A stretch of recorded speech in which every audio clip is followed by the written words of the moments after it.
In the next installment in season reviews for the Detroit Pistons players of the 2022-2023 season, we're going to be diving into third-year player Isaiah Stewart, who had a bit of an up-and-down season, but overall, would you call Isaiah Stewart's season a successful season? We're going to talk about that in today's episode of the Locked On Pistons podcast. You are Locked On Pistons, your daily Detroit Pistons podcast. Part of the Locked On Podcast Network, your team every day.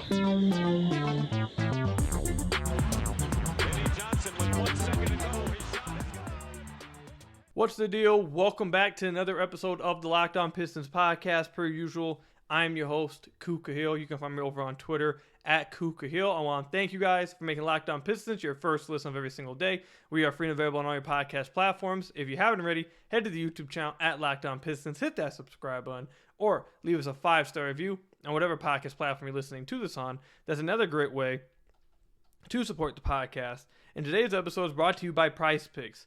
First-time users can receive a 100% instant deposit match up to $100 with promo code LOCKEDON. That's PrizePicks.com. Use promo code LOCKEDON.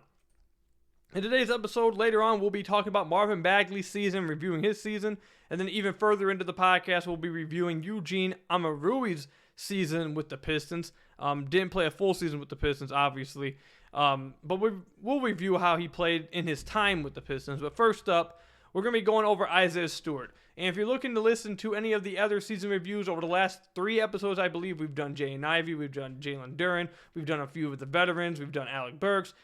So if you want to hear to any of those guys, their reviews, listen to the last few podcasts. I have those already up there for you guys.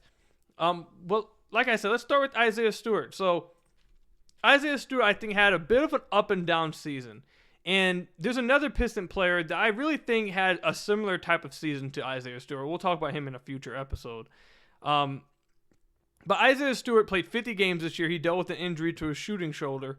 I believe it was his shooting shoulder. But either way, one of his shoulders dealt with an injury and missed a lot of games this year. Didn't close the season out for the Pistons.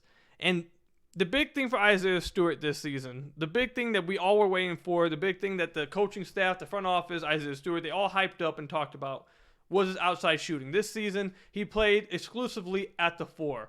He usually played with another big in the starting lineup, or even when he came off the bench, he was usually playing with another big. And the whole point of his season this year was to find out, could he space the floor out? Because when you look at some of its other numbers, the other numbers stayed the same. He still had somewhat of the same struggles. Around the rim, he was in the 28th percentile. He still struggles to finish the basketball. He'll never be like an ISO type of player or anything. But the finishing around the rim didn't get any better. The dunker spot stuff didn't really get any better. Him as a screener didn't get that much better. But all of that stuff didn't matter because what the point of this season for Isaiah Stewart was to find out, could he be an outside shooter? And again, like I said earlier, it was a bit of an up and down season. So for the first 25 games of the season for the Detroit Pistons, Isaiah Stewart shot 38% from deep on 4.2 attempts a game. Really damn good. If Isaiah Stewart was able to shoot that throughout an entire season, he'd be one of the best stretch bigs in the entire NBA. 38% on 4 attempts is nothing to sneeze at. It's not Steph Curry or anything, but it's definitely a legitimate stretch big that guys would have to respect and could space the floor out some. And he would be respected. So if he could shoot like that for a whole season, again, it would be really good. However, the problem is that it really fell off the deep end the next 25 games of the season for Isaiah Stewart right after this. For the next 25 games of his season, now this is literally half and half. He played 50 games. So the first half of his season, 38%. The second half of his season, he shot 26% from deep on 4 attempts, which is really, really bad. So the question that you need to ask yourselves, and the question that the Pistons front office have to ask, and the question that Isaiah Stewart needs to find out is, am I closer to the shooter I was for the first 25 games of the season, or am I closer to the shooter that I was the final 25 games of the season? Because if he's closer to the shooter he was for the first 25 games of the season, it's much easier to see a role from him moving forward. If he's closer to the shooter that he was the back 25 games of his season, it's a little bit tougher. It's tough to find what exactly his role is for the team moving forward, outside of mentioning he's the heart and soul, like actual basketball reasons. It will be tough to find a role for him if he is going to be a 24% three-point shooter for a whole season. So you got to find out where he is closer to, first half or second half. And I know something that fans have been holding on to, and I'm not saying it is or it isn't a legitimate excuse, but that he had a shoulder injury that we heard after the season happened around the Golden State Warriors game that happened on January 4th. From January 4th and on, he shot 26% from deep. If you go before that game, that's 33 games, he shot 36%. So it's very reasonable, and so it is possible that the shoulder injury had a big effect on his outside shooting. That is, it's very possible that could be the case. However, I think if you want to look at it a different way, if you just look at the few games before, if you look at the 9 games before the shoulder injury around Golden State, the 9 games before that, he was shooting 28% from deep. So I've seen some people argue that he was just regressing towards the mean and that people are overvaluing the shoulder injury. I don't know which side you want to be on. You can choose. I'm not here to tell you guys which side to be on with that. What I'm here to tell you guys is Isaiah Stewart's entire season was built on this three-point shooting development. And for the first half of the season, you saw legit reason to believe that he could be an outside shooter. In the back half of his season, you didn't see that. It was pretty painful to see him shoot outside shots for the back half of his season, which is tough to see. So they need to figure out which one it is. And if Isaiah Stewart wants to have a legitimate role in this team moving forward, he has to make sure he's closer to that 38% rather than closer to that 26%. Other areas of his season, I mean, I know there's some people who are higher on Isaiah Stewart than I am, but overall, I don't really think anything else really popped off the screen for me with Isaiah Stewart this season. He shot 54% on twos on less attempts. That's still less than his rookie season when he shot 59%. Last season he shot 52%, so it went up a little bit on less volume. He still struggled to finish around the rim. We did see a little bit of flashes with him attacking closeouts and getting to the rim and dunking the basketball. We saw a few of those things happen. We did see him attempt to try and make reads off the dribble. It didn't always end in the right result. It didn't always end with an assist. It did end in turnover sometimes. But the fact that he's simply looking for that kind of stuff off the dribble is good to see, that he has that kind of processing to know that's the read I have to make. Does he have the skill to make these passes? Does he have the skill to make these plays? I guess we don't really know yet. So I don't know where to stand with Isaiah Stewart's season, because you saw some flashes, but then you still saw some of the same struggles. You saw some inconsistencies. And it really is just which part of the season do you want to believe? Do you want to believe the first part of his season? Do you want to believe the second part of his season? It's tough. So I'd say that I'm higher on Stu now than I was last year, because 25 games of 38% from deep is enough of a sample size for me to think, okay, maybe he is that. Because that's a lot more of a sample size than we've had at any other point of his career when he starts shooting threes and people start saying he's a stretch big. 25 games is not a crazy sample, but it's an okay sample to say, okay, maybe he has that in him. So I'm higher than I was a year ago on him, but I'm still very undecided on him, and it was just a very up and down season for him. So I'm interested to hear where you guys feel, or how you guys feel about Isaiah Stewart's third season in the NBA. Do you guys feel higher on him? Are you guys lower on him? Do you guys believe in the three-point shot? What about some of the other stuff that he flashed? Are you guys discouraged by some of the struggles he still has? Just let me know your guys' overall thoughts about Isaiah Stewart and his season in the comment section down below or over on Twitter at Cougar Hill. Coming up, we'll talk about Marvin Bagley's season, another guy who dealt with injury for the entirety of the season and had a little bit of an up and down season. We'll talk about Marvin Bagley's season when we come back. But first, I've got to tell you guys about one of our sponsors. This one, I've got to tell you guys about PrizePicks. So, the NBA playoffs is out. And I believe while I'm recording this podcast, the Phoenix Suns and the Los Angeles Clippers are playing. And in this game, let's say you want to take the over in Kawhi Leonard's points. You want to take the over in Kevin Durant's points. You want to take the over in Chris Paul's assist. And just for fantasy's sake, let's say the NFL just so happened to be on. You want to take the over in someone's passing yards across the league. Well, you can do that. You can put it into the exact same entry with PrizePicks, and it's why it's my favorite fantasy option out there. You pick 2 to 6 players to see if they score more or less on their PrizePicks projection. You can win up to 25 times your money on any entry. No competing against other people, it's just you versus the projections available. PrizePicks offers projections on any sport that you watch. This includes NBA, NFL, MLB, NHL, PGA, college football, men's college basketball, women's college basketball, soccer, WNBA, esports, NASCAR, tennis, MMA, boxing, disc golf, Euro basketball, cricket, and believe it or not, there's more. Entries can be made in 60 seconds or less. It's just that easy. Safe and fast withdrawals. Currently operational in over 30 states and Canada. Download the PrizePicks app or go to prizepicks.com to sign up and play daily fantasy sports today.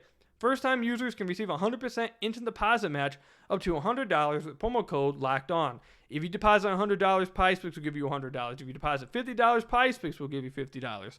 Don't forget to enter promo code LOCKEDON as sign up for the instant deposit match up to $100 with PrizePicks.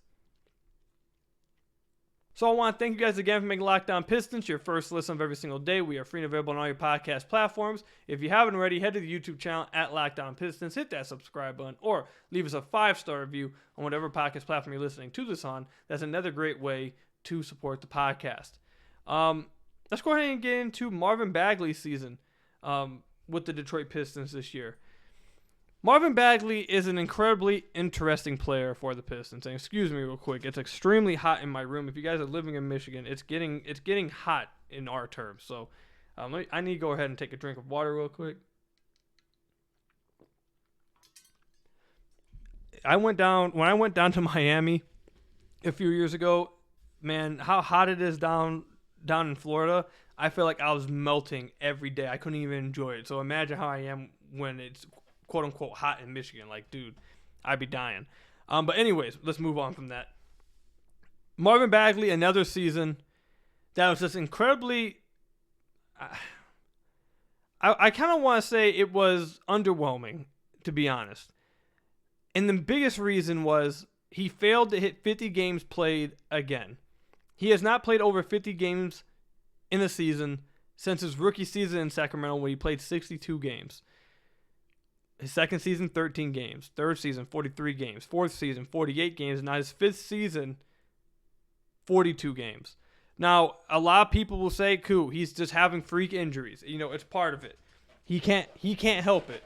And I'm not saying Marvin Bagley's going out there and trying to get hurt. Obviously, he doesn't like to get hurt. He doesn't want to get hurt. He's not trying to get hurt. And I feel bad for him that he constantly is hurt. It's nothing it doesn't seem like there's really anything he can control. But no matter how much people want to say that it's like a fluke injury or something he can't control or it's just random, once you have 5 years of evidence of quote unquote random injuries or quote unquote fluke injuries, once you have 5 years of that happening each and every year, at a certain point it's not fluke. At a certain point, it's not random. You're injury prone, and you can't be trusted to play a lot of games. And I think that right there is my biggest takeaway from Marvin Bagley's season. We'll dive into some of the other stuff, obviously. But my first and biggest takeaway from Marvin Bagley's season is that Troy Weaver gave him a 3-year contract fully guaranteed. But we've seen from Troy Weaver in free agency, we've seen him give guys contracts with team options on the last year. The one guy he did not do this with was the one guy that can't be trusted to play over 50 games. And the first year of that contract that's fully guaranteed, he again did not reach 50 games played. So that's my biggest takeaway. If you're going to be paid that type of money, if Troy Weaver, you're going to give this guy a fully guaranteed contract, you better hope he plays at least like 60, 70% of the games. And Marvin Bagley has not been able to do that, which is why when they made the signing, it was even puzzling then. You guys remember I mentioned it. It was even puzzling back then because he hasn't proven he was able to play or stay healthy. So again, that's my biggest takeaway, because if you're going to have that kind of contract, you have to be on the floor. You just have to play. You got to play, and he wasn't able to do that again for the 5th straight year. So question is, will he ever be able to play that many games, or is this just something he's always going to be like? So that's the first question I have for Marvin Bagley's season. Outside of that, why I call Marvin Bagley such an interesting player is that in spurts this year, he actually really impressed me in spurts. He had some of his rebounds went down. He averaged 6.4 rebounds a game. That's the lowest of his career, but that also goes with the amount of minutes he's playing, the lineups that he was playing with. He was playing with another big a lot of the times. Again, also really majority to do with the minutes. that he was played this year. But despite that, I felt like at multiple points this season, he really was fighting on the glass more than I had seen him at any other point in his Piston tenure. I really thought at times he was really trying hard defensively. I had a video breakdown I did, I believe in December, showing him fight over screens and fight on post-up positions on defense, pushing guys out. There were spurts where I really felt like Bagley was trying. It wasn't perfect all the time. It wasn't good all the time. But I saw a much improved effort on the defensive side of the floor when it came to rebounding, when it came with being physical and playing bigger than he was, playing strong down low. There were spurts where he did that, and that impressed me. I wanted to give him credit for that. The problem is, the reason why it's interesting and not actually like why I would say good is because while, yes, you saw the increased effort, it didn't always produce results. It didn't always come with good results, which is, you can take that as an improvement in the right direction, that the effort's getting better, or you can say the effort's getting better and we're still not getting results. That's a red flag. Again, I'll let you guys decide where that's at there. But I was intrigued by the fact that he was giving more effort than I'd seen from him defensively. Then offensively, especially towards the end of the season, Marvin Bagley was a great finisher last year for the Pistons. This year, he was an 87th percentile around the rim. Look, this is something that will never change about Marvin Bagley. Marvin Bagley is one of the best finishers in the entire NBA. If you get him the basketball around the rim, he's either finishing it or he's getting fouled almost 99% of the time. He's an incredible finisher without really using his right hand. He's just an incredible finisher. He's very fast off the ground. He's very athletic. He's crafty around the rim. So that's something that will never change. He has his weaknesses, but yet again, he proves that he's one of the best finishers in the entire NBA. And I'm sure a lot of people would say that if Cade Cunningham played throughout the year and wasn't hurt all year, Marvin Bagley maybe has a better season, because Marvin Bagley had incredible chemistry with Cade, and maybe Marvin Bagley gets a reduced role where he's simply only a pick and roll guy with Cade, and he's able to just master that role, like we talked about with Diallo. Once they gave him a role and let him master it, he took off. Maybe that would be the same thing with Bagley. Maybe if they just reduced his role, if Cade was around, he would have been much better. But Cade wasn't healthy for the whole year. And Marvin Bagley's most used post-up, or most used play type, was post-ups. And he was in the 14th percentile in the league. One of the worst post-up players in the NBA. So maybe that hurt him, not having Cade. But what I wanted to say was that at the end of the year, he really, really impressed me at the end of the year. I can't lie. And it makes Marvin, all this other stuff I've mentioned to you guys, I think you guys already can see why he's such a hard player to really get a feel for or try to see an outlook for. But then when you include this too, he's not a great rebounder. He's a good rebounder, I'd say, like maybe above average. He's not a good defender. He's not a strong screener.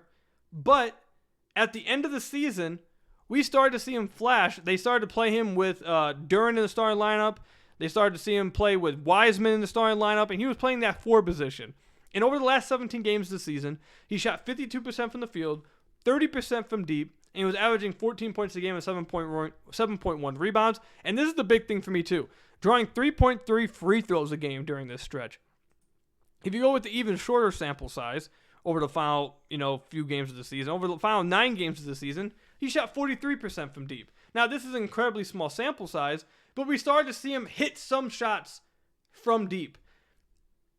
And the fact, and again, it's small sample size, which is why he's such a polarizing player, because it is such a small sample size. But in those games he hit threes, you saw, like, if this player was able to hit outside shots, he would become infinitely more valuable. If he's a guy who can't hit outside shots and is just a good finisher around the rim that struggles to play defense, it's hard to find a role for him that makes sense, that's worth it. But if Marvin Bagley is finishing around the basket and then also hitting outside shots, that's an incredibly valuable offensive player, and you can make it work then. Then it's worth it to have him on the floor despite his defensive concerns. And then maybe you go get a 5 guy to fit next to him to try to shore up some of his defensive concerns. So, as you can see, while I'm talking about Marvin Bagley, I really just don't know where to come down with him. Like, I just don't know where to... I don't know how I should feel about Marvin Bagley. He's such a tough player, man. And another thing he showcased at the end of the season his ability to attack guys off the dribble. That was actually incredibly impressive. For the final 17 games of the season, once he came back from injury, he was taking guys off the dribble from the perimeter, despite the fact that they weren't even guarding him. It wasn't like they were closing out hard on him. It wasn't like he was being guarded hard out on the perimeter. They were sagging off, and he was still regularly beating guys to the rim, drawing fouls at the rim, getting all the way to the basket, finishing. He has offensive talent. He does. He has a ton of offensive talent.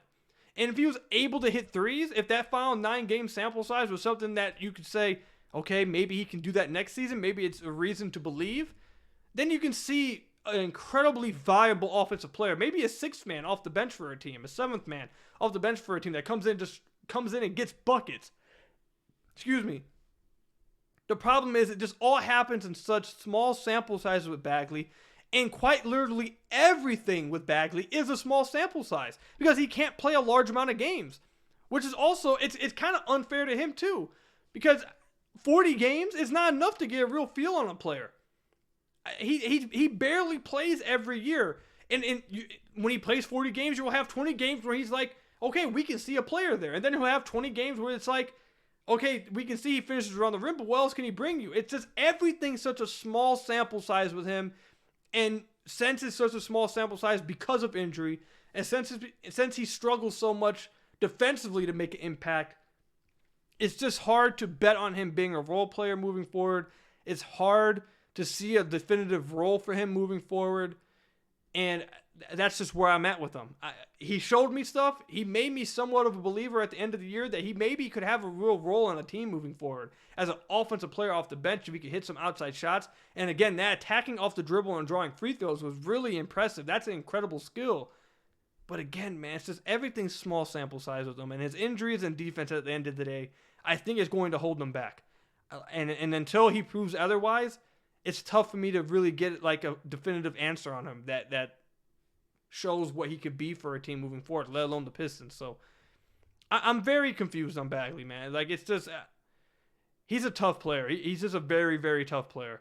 Let me know how you guys feel about Bagley. Are you guys also confused on Bagley? Are you guys tough to, really evaluate Bagley, where to come down with him as a player moving forward? Let me know all those thoughts in the comment section down below or over on Twitter at Kuka. Coming up, we'll talk about Eugene Omoruyi, the Pistons 10-day guy that eventually got a rest of the season contract. Did he play well enough to be on this team moving forward? To be on this team next season? We'll talk about that when we come back.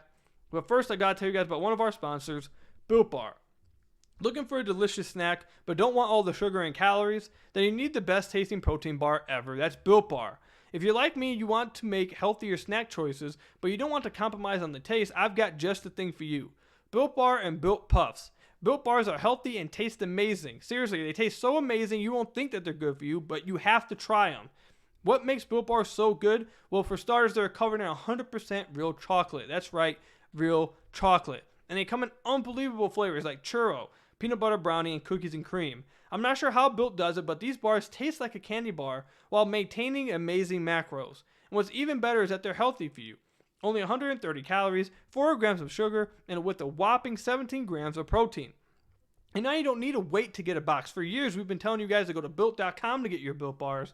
But now you can go to your local Walmart or Sam's Club to get your specialty flavors, or to get Built Bars, and you can still get the specialty flavors that you like at Built.com. That's right. Head to your nearest Walmart today, walk to the pharmacy section, and grab yourself a box of Built Bars. You can pick up a 4-bar box of cookies and cream bar, double chocolate bar, or coconut puff. If you're close to Sam's Club, run in and grab a 13-bar box with our hit flavors, brownie batter puff and churro puff. You can thank me later. Again, you can go to Sam's Club, you can go to Walmart, or you can go to Built.com to try the best tasting protein bar ever.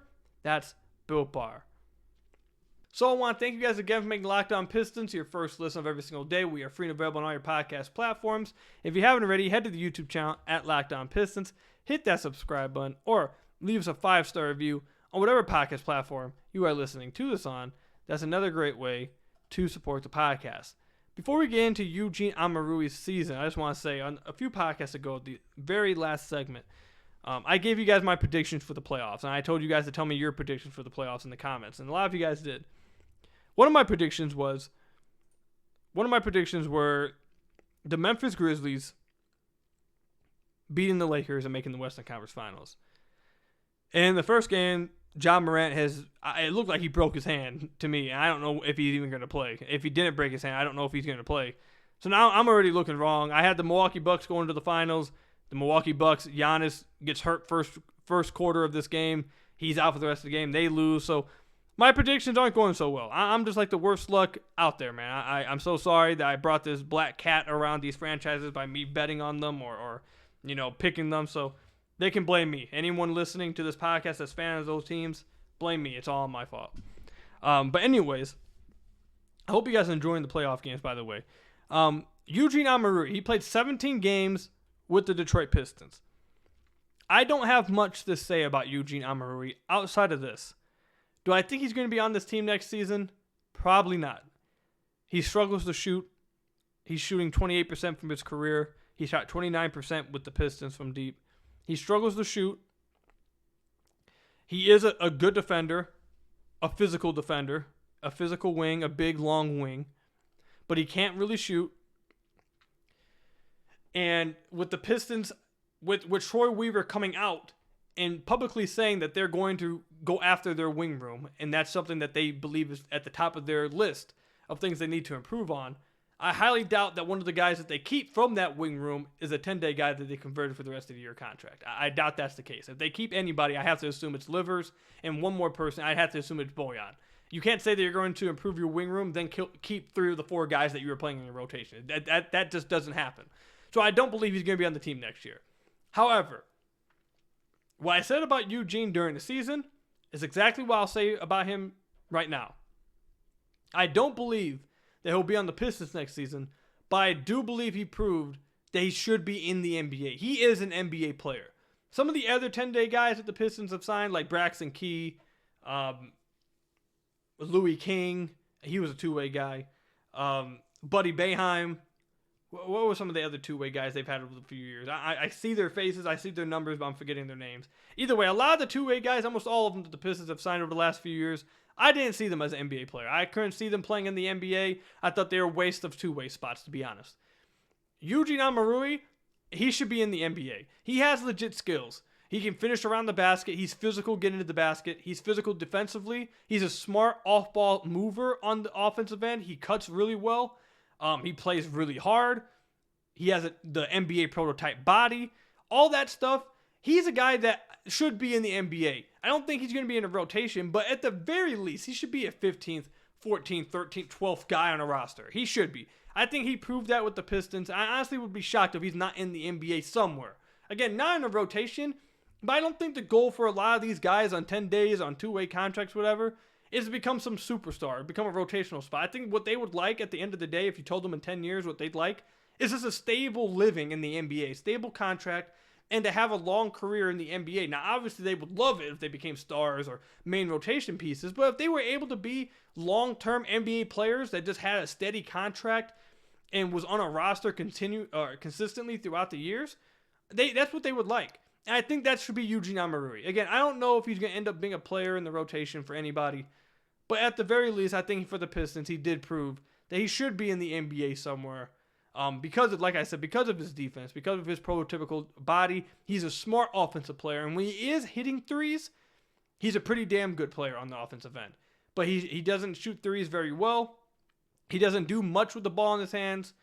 You don't really want him to anyways, though. But defensively, he's legit. Around the rim, he's legit for me. Very physical player, smart player.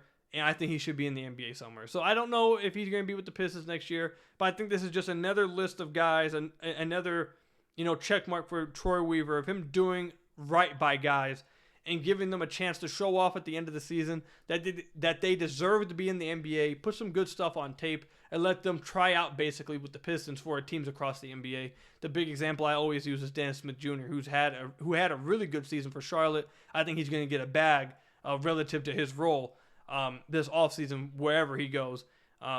Don't think that's going to happen for Omoruyi, but I think that he put enough on tape to where he's going to be in the NBA now. So I think that's going to end up helping Weaver in the long term. Eventually, we'll see how that works though. Let me know what you guys think about Eugene Omoruyi's season. Do you guys think he'll be on the team next year? Let me know all that in the comment section down below or over on Twitter @KukaHill. That's all I've got for you guys today. Thank you guys for making Locked On Pistons your first listen of every single day. Free and available on all your podcast platforms. Leave us a 5-star review, whatever podcast platform you're listening to this on. Hit that subscribe button at the YouTube channel. And until next time, I'll see you guys later. My goodness, it is hot as hell in my room. Until next time, I'll see you guys later. Peace out.